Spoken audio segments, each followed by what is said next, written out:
Puji nama Tuhan. Shalom Bapak Ibu. Shalom. Haleluya. Tiba saatnya kita akan mulaikan ibadah kedua kita. Namun sebelum itu saya akan berdoa. Mari kita berdoa. Bapa kami yang dalam kerajaan surga, dikuduskanlah namamu Bapa. Atas apa yang Engkau berikan kepada kami Tuhan, setiap nafas kehidupan yang Engkau masih berikan kepada kami Tuhan. Ya Bapa, hari ini kami akan mulaikan ibadah kami Tuhan. Mari Engkau tuntun ibadah kami ini agar dimana apa yang kami layani ini bisa berbau harum di hadapan-Mu Tuhan. Terima kasih Bapa, terima kasih Yesus, terima kasih Roh Kudus. Ini menjadi doa kami Tuhan. Dalam nama Tuhan Yesus Kristus kami selalu berdoa mengucap syukur. Haleluya. Amin.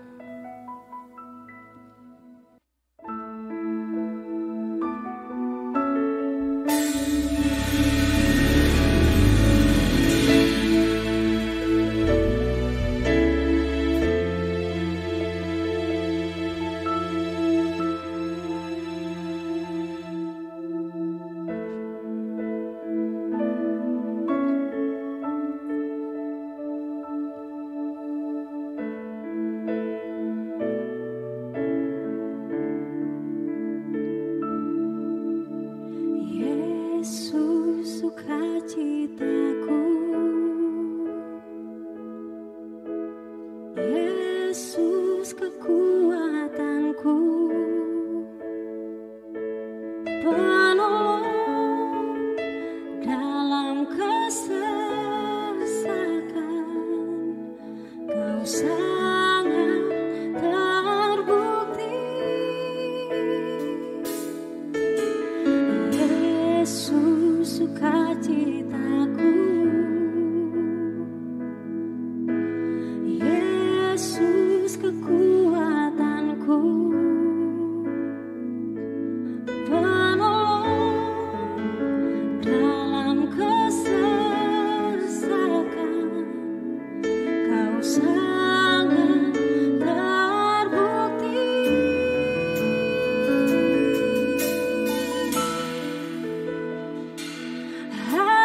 sukacitaku hanya di dalam.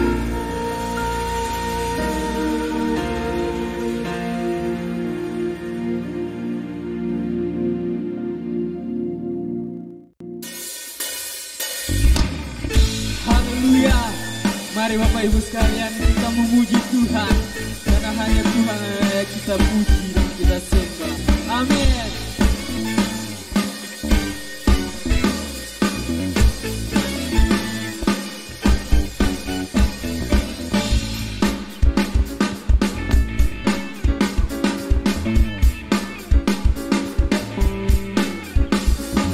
Langit dan bumi, pujilah Tuhan, sebab Dia ciptakan semuanya.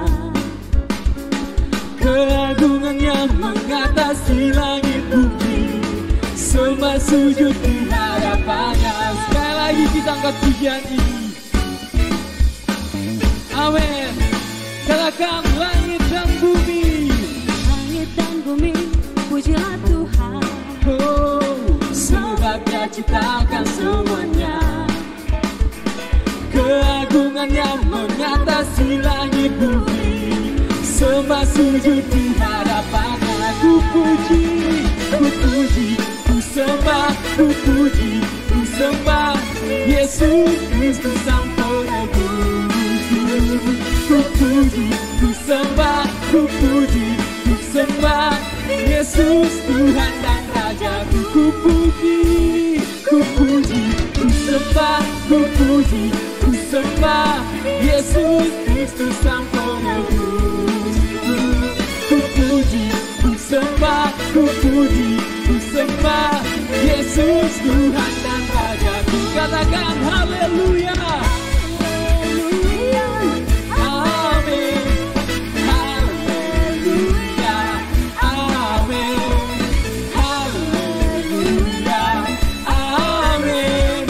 Haleluya. Amin. Hanya Tuhanlah yang layak kita puji. Amin. Haleluya.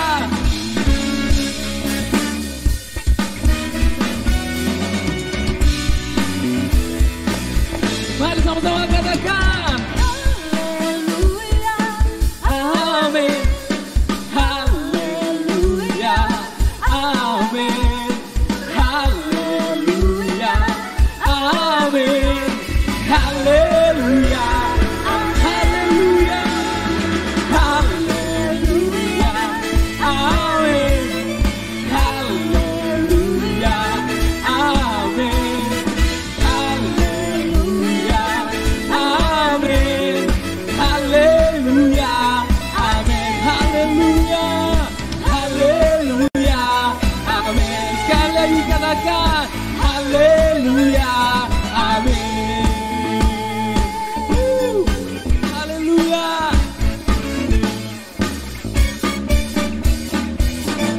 Haleluya. Berikan kemuliaan bagi Tuhan. Amin.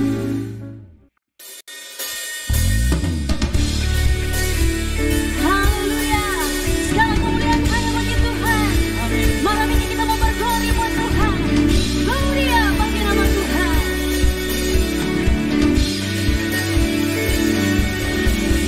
Hey.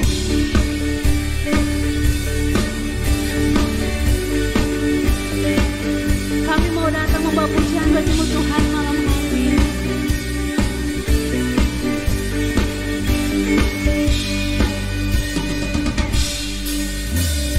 Kami datang bawa pujian, bersama memuji-Mu Tuhan. Satukan suara dan nyanyikan sorak kemenangan. Gloria, gloria, besar Tuhan, ditinggikan di atas jalannya.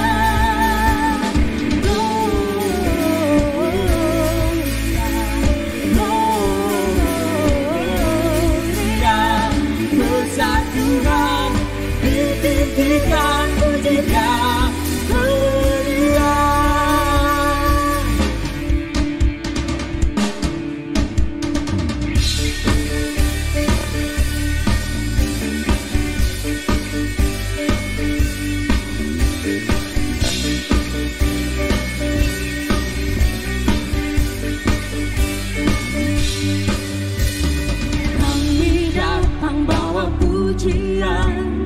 Bersama memuji-Mu Tuhan, satukan suara dan nyanyikan sorak kemenangan.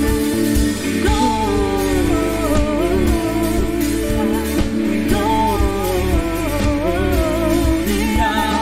persatuan ditinggikan di atas segalanya.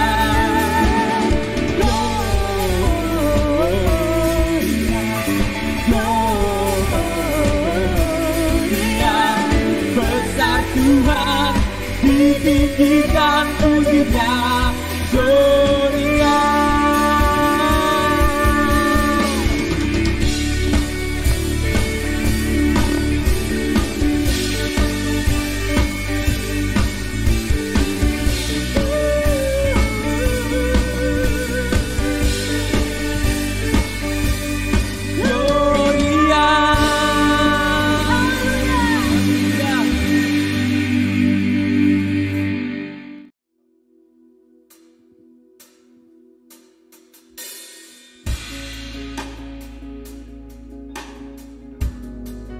Terima kasih Tuhan buat kesempatan ini Bapa. Kami mau mendengarkan sebagian dari isi firman-Mu Tuhan. Kiranya firman ini dapat tertanam dalam lubuk hati kami Tuhan, agar kami dapat praktekkan dalam kehidupan kami setiap hari. Terima kasih Tuhan.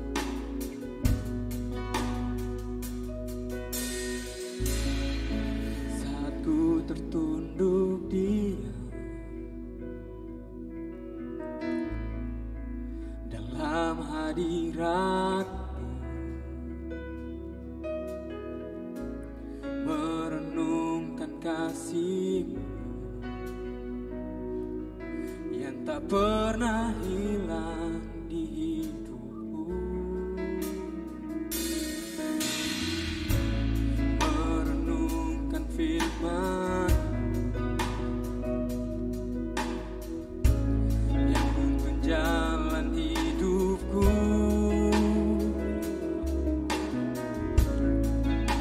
hidup dalam rencana, menghidupkan Roh-Mu di dalamku.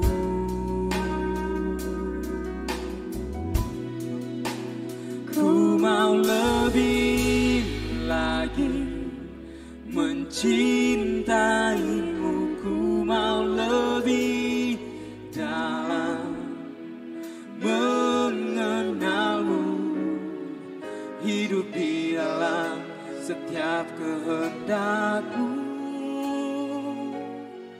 sampai seumur hidupku, sampai habis nafasku, mengabdikan hidupku untuk kemuliaan-Mu.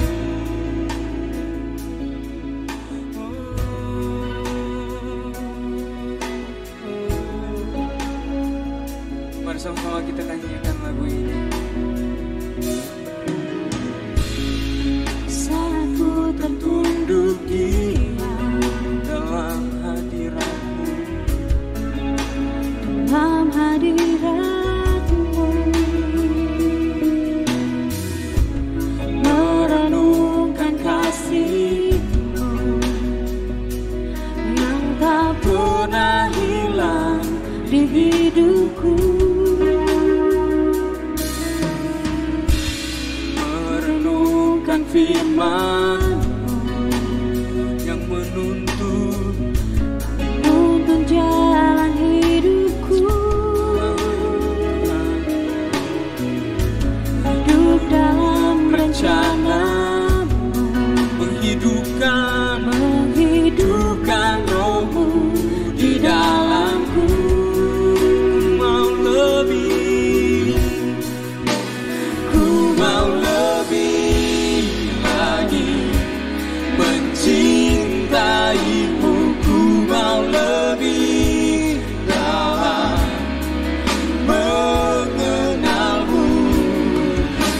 hidup di dalam setiap kehendak-Mu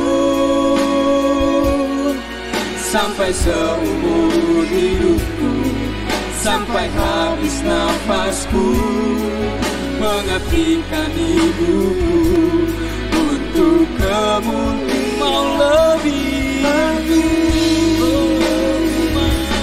mencintaimu, ku mau lebih dalam mengenalmu, hidup di dalam setiap kehendak-Mu sampai seumur hidupku, sampai habis nafasku, mengabdikan hidupku untuk kemuliaan-Mu.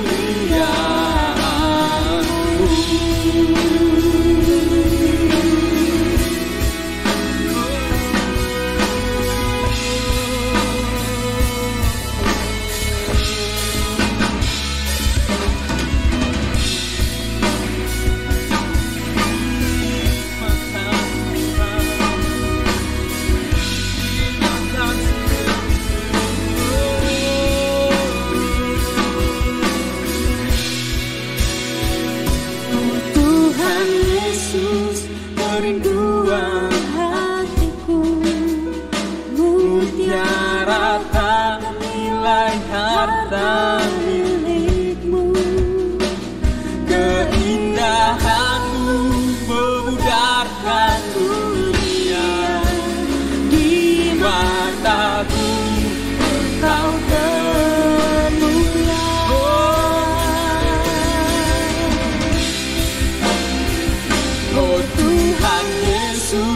kerinduan hatiku, mutiara tak nilai harta milik-Mu, keindahan-Mu memudarkan dunia, di mataku Engkau kemuliaan, di mataku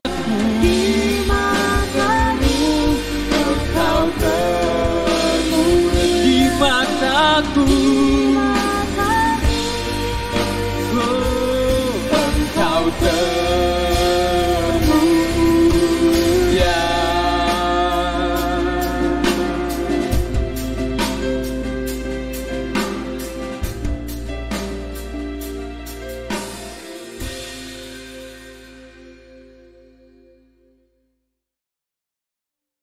Mari kita satu di dalam doa.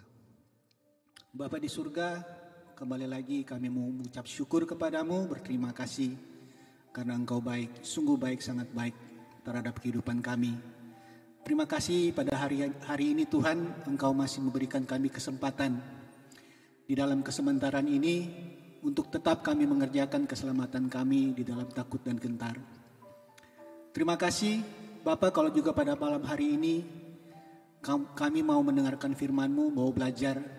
Hanya satu tujuan kami, agar melaluinya hidup kami terus diubahkan, sehingga pada akhirnya Engkau dapati kami berkenan di hadapan-Mu ya Bapa. Di dalam nama Putra-Mu Yesus Kristus kami berdoa dan mengucap syukur. Amin. Shalom Bapak Ibu, saudara-saudari sekalian yang dikasihi dan yang mengasihi Tuhan. Berjumpa kembali pada malam hari ini dalam ibadah raya kedua. Sama-sama kita kembali lagi untuk belajar kebenaran firman Tuhan. Pada malam hari ini kita akan sama-sama belajar mengenai kekristenan yang sejati.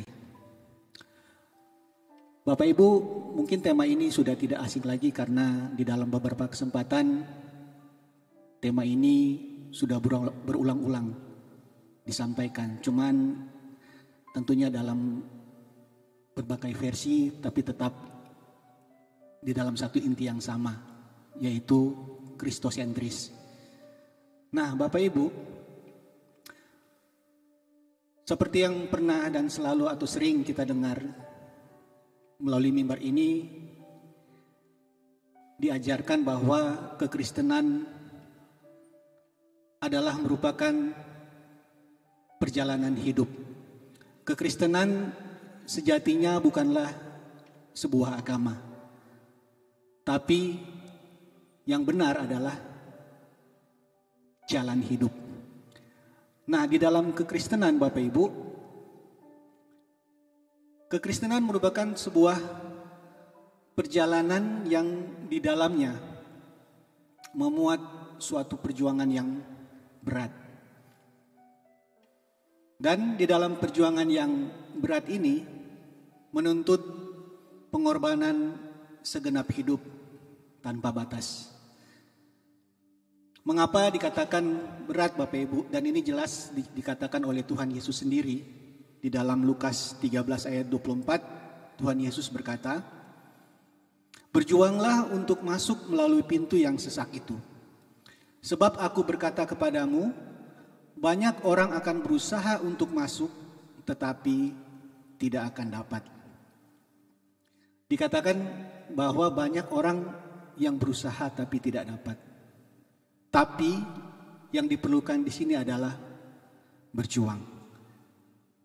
Dan sejatinya memang inilah kekristenan Bapak Ibu. Suatu perjalanan di dalam kesementaraan hidup ini yang kesehariannya adalah memperjuangkan, mengisi keselamatan, mengerjakan keselamatan dengan cara memperjuangkannya. Dan yang kedua adalah menuntut pengorbanan segenap hidup tanpa batas. Dan ini juga sendiri oleh Tuhan Yesus secara langsung dan tegas dikatakan di dalam Lukas 14 ayat 33. Tuhan Yesus mengatakan, "Demikian pulalah tiap-tiap orang di antara kamu yang tidak melepaskan dirinya dari segala miliknya tidak dapat menjadi muridku." Tidak dapat menjadi murid berarti tidak dapat kesempatan untuk dididik. Dididik di sini adalah untuk dijadikan segambar serupa dengan Tuhan Yesus sendiri. Nah, ada barter. Harus ditukar, yaitu segenap hidup kita tanpa batas. Kemudian barulah kita bisa mengiring dan mengikut Tuhan Yesus. Yang kita ikuti jelas adalah teladan hidupnya, jejak hidupnya. Nah, Bapak Ibu, orang percaya sejatinya harus disadarkan bahwa kekristenan adalah sebuah proses kehidupan untuk menjadi seperti Tuhan Yesus atau suatu proses untuk mengenakan gaya hidupnya. Ini artinya orang percaya memang harus berkarakter seperti putra tunggal Bapa ini, Bapak Ibu. Nah, untuk memiliki karakter Tuhan Yesus adalah sesuatu yang sangat sukar. Seperti tadi yang dikatakan di Lukas 13 ayat 24 bahwa ini membutuhkan perjuangan. Tetapi yang mustahil bagi manusia, perjuangan yang saya maksudkan di sini terlihat seperti mustahil. Tapi Tuhan sendiri berjanji bahwa apa yang mustahil bagi manusia itu tidak mustahil bagi Allah. Dalam hal ini dapat dipahami bahwa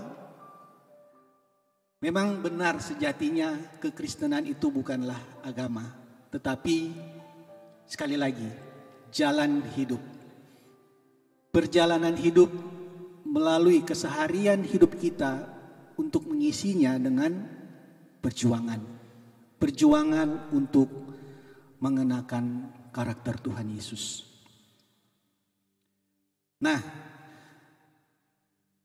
kita akan melihat salah satu contoh atau beberapa contoh seperti yang pernah direkam oleh salah satu orang murid Tuhan Yesus sendiri, yaitu Rasul Petrus. Di dalam 1 Petrus 2 ayat 23. Kita mau lihat, kita mau belajar pengiringan kita akan Tuhan, yaitu perjuangan di dalam mengenakan karakter Kristus, mengenakan gaya hidupnya atau cara hidupnya. Itu pernah disaksikan oleh murid Tuhan Yesus sendiri, seperti tadi yang saya katakan oleh Rasul Petrus. Di 1 Petrus 2 ayat 23 dikatakan, ketika ia dicaci maki, ia tidak membalas dengan mencaci maki. Ketika ia menderita, ia tidak mengancam, tetapi ia menyerahkannya kepada Dia yang menghakimi dengan adil. Nah, ini salah satu contoh yang pernah disaksikan oleh Rasul Petrus sendiri dan juga oleh murid-murid yang lain. Suatu contoh keteladanan hidup. Tuhan tidak hanya mengajar lewat kata-kata, lewat ucapan, mengajar melalui verbal seperti ini. Tapi Tuhan Yesus sendiri mengajar melalui perbuatan, Bapak Ibu. Dan itu Dia contohkan kepada murid-muridnya. Dan ini disaksikan sendiri oleh Rasul Petrus. Tentu kita ingat kejadian di atas kayu salib. Ketika Tuhan Yesus sedang sekarat, sedang merenggang nyawa. Banyak dari orang-orang yang sebelumnya mengeluh-elukan Tuhan Yesus, mengikut Tuhan Yesus, mencari Dia. Tapi pada akhirnya berbalik menjadi seperti pengkhianat, menghujat, meludahi, mencaci, memaki. Tapi seperti yang tadi kita baca di 1 Petrus 2 ayat 23 tadi, sungguh ini suatu kesaksian hidup, keteladanan hidup. Inilah cara hidup, gaya hidup Tuhan Yesus yang Ia tunjukkan, Ia demonstrasikan di sepanjang hidupnya. Bahkan hingga akhirnya Ia tergantung di kayu salib. Semua musuh-musuhnya yang mencaci Dia, menghujat Dia, tidak ada satu kata pun yang keluar dari mulut Tuhan Yesus untuk membalas dengan mencaci, memaki atau mengancam. Tidak sama sekali. Nah, seperti yang dikatakan oleh Rasul Paulus di kitab Roma 3 ayat 23 bahwa manusia telah jatuh dalam dosa, semua manusia telah berdosa dan telah kehilangan kemuliaan Allah. Sehingga karena sudah jatuh dalam dosa, sudah berdosa sehingga akhirnya berkarakter dosa, Bapak Ibu. Nah, di dalam kekristenan sejatinya adalah sebuah proses perubahan karakter. Dari manusia yang mengenakan kodrat dosa, sinful nature, menjadi manusia Allah yang serupa dengan Tuhan Yesus yang mengenakan kodrat ilahi, divine nature. Tadi saya singgung Roma 3 ayat 23. Inilah yang dimaksud dengan sinful nature. Manusia yang sudah berkodrat dosa, yang kebiasaannya, yang kecenderungannya adalah melakukan apa yang berlawanan seperti yang dikehendaki oleh Tuhan untuk kita lakukan. Tentunya kehendak Tuhan untuk setiap manusia bisa lakukan, tentu yang di sini yang dimaksud adalah seperti apa yang diteladankan, yang diajarkan oleh Tuhan Yesus melalui gaya hidupnya, cara hidupnya. Seperti tadi yang dicontohkan oleh Rasul Petrus di 1 Petrus 2 ayat 23 tadi.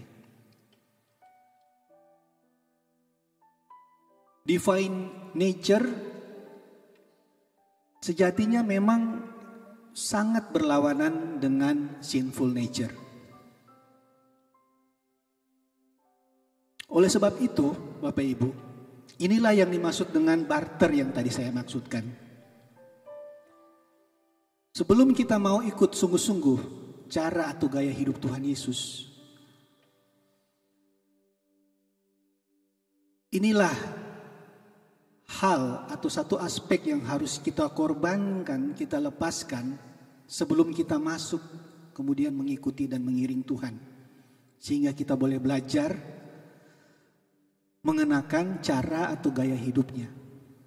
Tinggalkan kodrat dosa kita, lepaskan, baru kita bisa masuk di dalam pemuritan.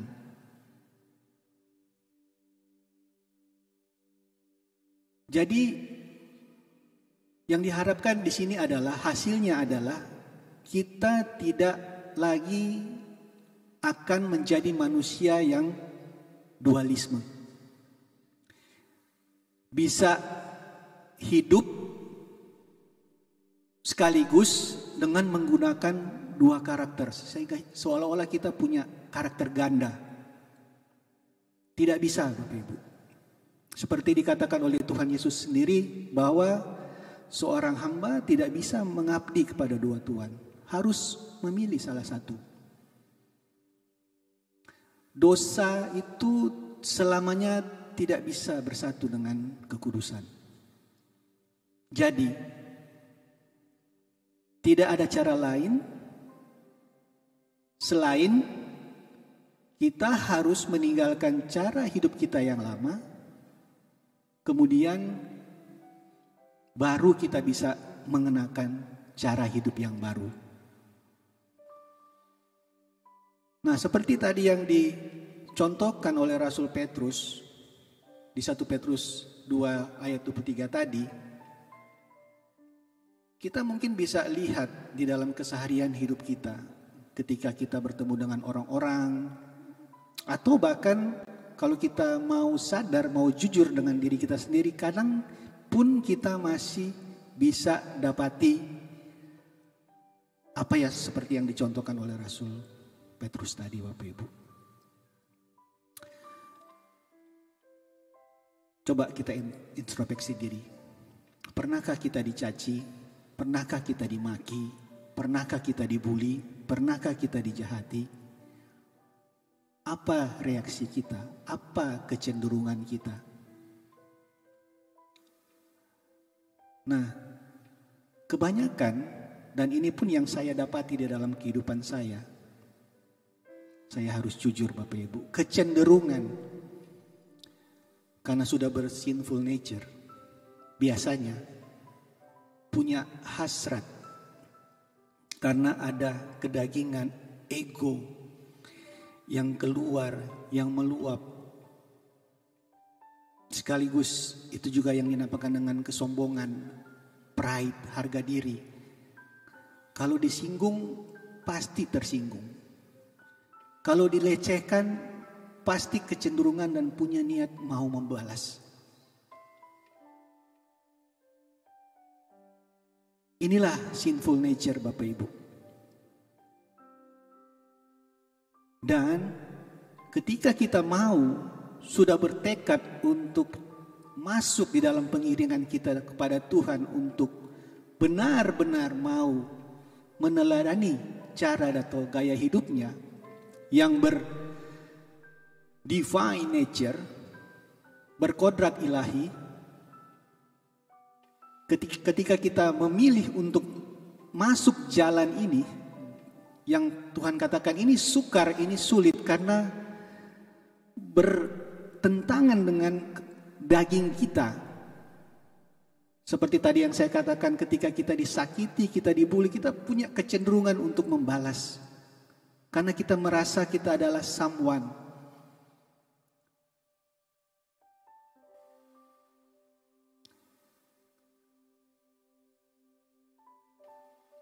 Nah, lepaskan.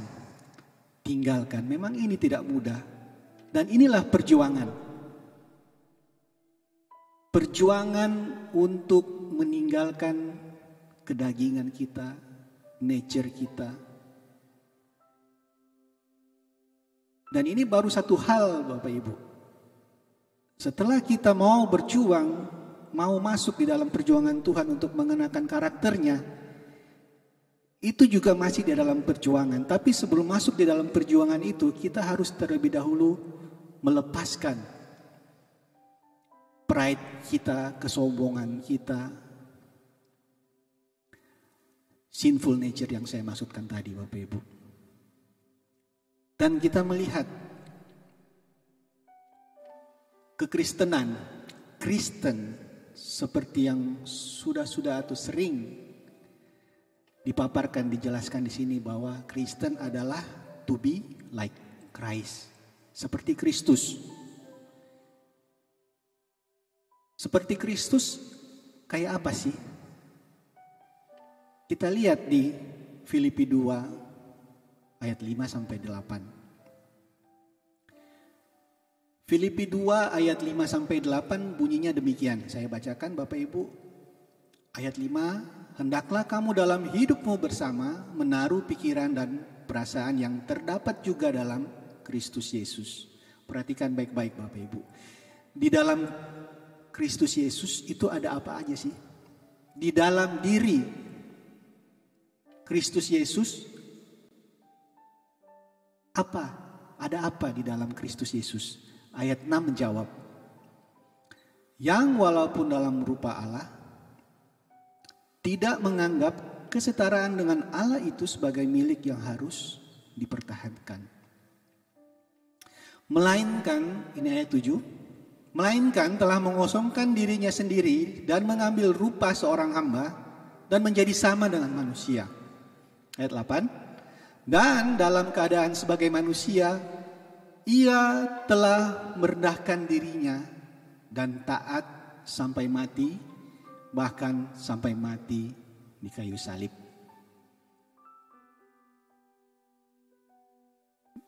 Di ayat 5, Paulus mau mencoba kasih tahu ke kita, mau menginformasikan. Di dalam Kristus Yesus itu ada apa aja? 1 di ayat 6 dikatakan, walaupun dalam rupa Allah, tidak menganggap kesetaraan dengan Allah itu sebagai milik yang harus dipertahankan. 2, mengosongkan dirinya sendiri, mengambil rupa seorang hamba, menjadi sama dengan manusia. 3, dan dalam keadaan sebagai manusia, ia telah merendahkan dirinya dan taat sampai mati, bahkan sampai mati di kayu salib. Ini yang tadi dicontohkan oleh Rasul Petrus yang tadi saya maksudkan Bapak Ibu. Dalam kejadian 1 kali itu, di atas kayu salib itu, dia menerima semuanya. Dia dicaci, dimaki, dipuli, dicemooh, diludahi, ditampar, dipukuli. Semua lengkap. Dituduhkan yang tidak-tidak, difitnah. Semua lengkap. Tapi jelas di sini Rasul Paulus melalui suratnya di Filipi mengatakan bahwa ia merendahkan dirinya. Artinya tidak menggunakan haknya. Yang di ayat 6 dengan jelas mengatakan yang walaupun dalam rupa Allah, dia adalah Allah, tapi dia tidak menggunakan atau mengambil kesempatan karena mentang-mentang dia Allah. Tentu begitu mudah bagi Allah untuk sekedar menjentikan jarinya sehingga orang-orang yang menyalibkan dirinya itu dia bisa mati seketika, tapi itu dia tidak lakukan. Nah, inilah perjuangan kita Bapak Ibu.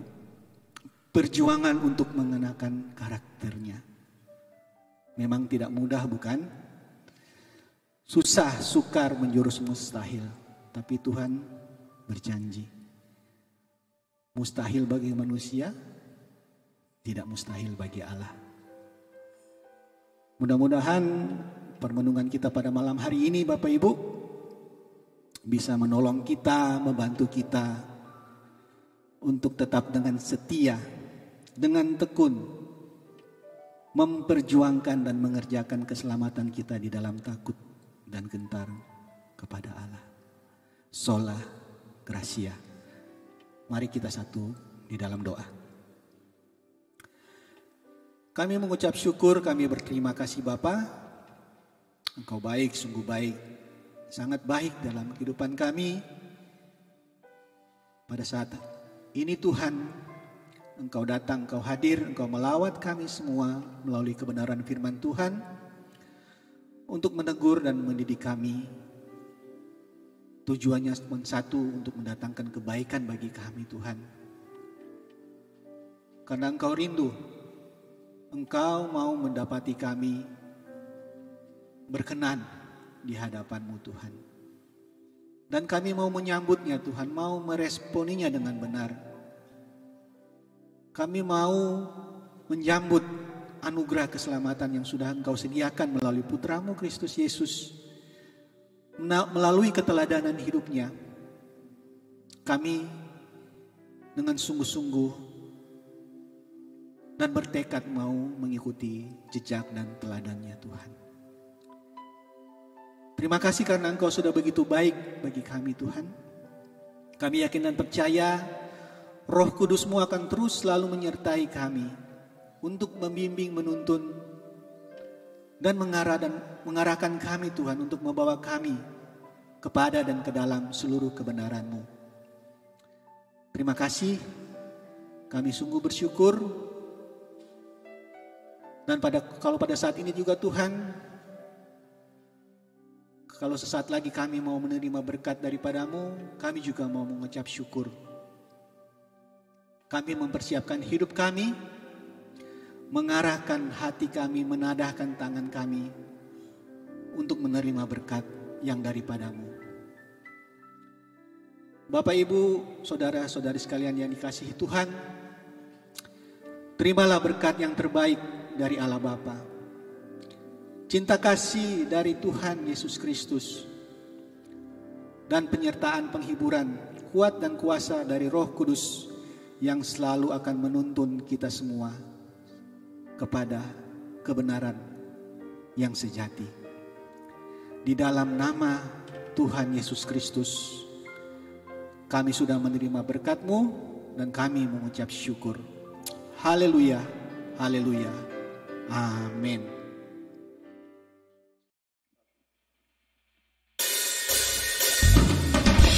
Demikian ibadah kita malam hari ini telah selesai.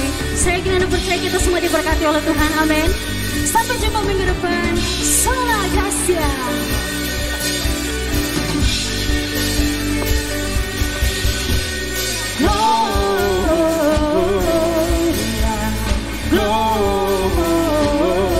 Gloria, besar Tuhan, ditinggikan di atas jalannya.